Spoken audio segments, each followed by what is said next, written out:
Olá, alunos e alunas. Nesta videoaula vamos comentar um pouco a atividade que eu propus para vocês sobre as doenças na memória histórica local. Então eu propus para vocês uma entrevista, ou seja, vocês utilizarem a fonte histórica oral para poder construir uma história sobre as doenças de antigamente na localidade. Então eu fiz um exemplo aqui, fiz uma entrevista com meu pai como exemplo para eu comentar com vocês. Então está aqui o entrevistador, que sou eu, e o entrevistado, que foi meu pai. Então eu vou executar aqui o áudio para vocês ouvirem. O senhor lembra assim de alguma doença de antigamente que o pessoal tinha muito medo, assim, as doenças que o povo mais pegava, mais adoecia? Antigamente tinha pouca luz. Então, às vezes, vinha um pouco lá, era um tosse. Tinha pouca luz, tinha. A meningite era, eu não aconselho muito tempo dela, porque ela matava fácil. Tinha problema dos meningite, tinha aquela. Tinha sarampo, variosa. Eu acho que o povo mais primeiro atacar era, mas principalmente sarampo. E a bexiga faz muito tempo. Hoje não tem mais. Aí como que o povo se fazia assim, como era que o povo se tratava ou evitava, como era? Não, na época, o sarampo ainda veio vacinando depois. Ele tinha a malária, o malária, eles tinham vacinando. E antes eu tratava, no caso do sarampo, eu fazia chá, botava chá de milho. Vou tomar que era para melhorar, para sair logo para melhorar. Era fazia chá de milho, chá de.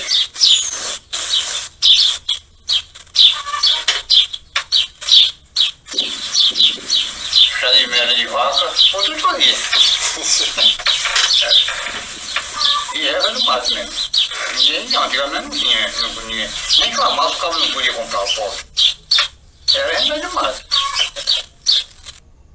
Então, após feita a entrevista, aí a gente faz a transcrição dessa entrevista. Transcreve tudo da forma que foi falado.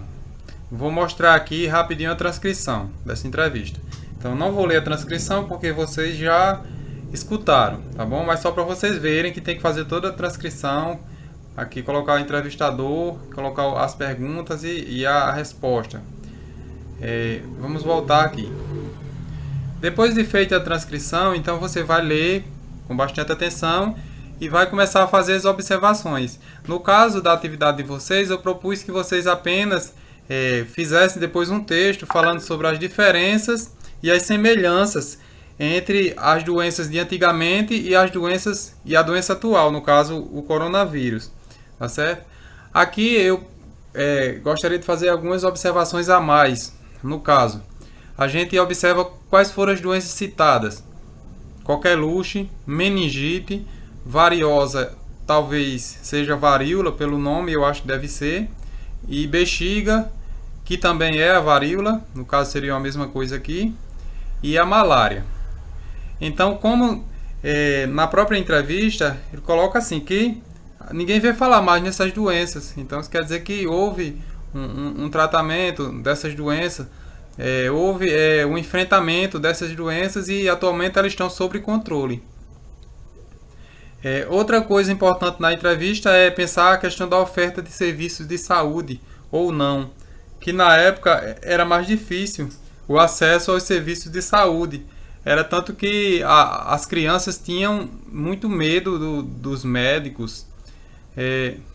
Então, essa questão da desigualdade no acesso, como ele mesmo diz, né? O pobre não tinha acesso. Hoje já é mais fácil, já existe um acesso maior aos serviços de saúde, embora existam algumas dificuldades também em alguns casos. E como era que as pessoas se curavam? Através dos chás e ervas. Então é importante a gente refletir. De onde vêm esses conhecimentos? Como é que as pessoas aprenderam a fazer esses chás? De que povo veio esses conhecimentos? Será que isso foi conhecimento dos povos indígenas? Os indígenas que trabalhavam bastante com plantas, então é uma coisa para a gente pensar. Será que isso não é conhecimento que veio através dos indígenas? Então, tudo isso é importante a gente observar na nossa entrevista e constitui material histórico de análise.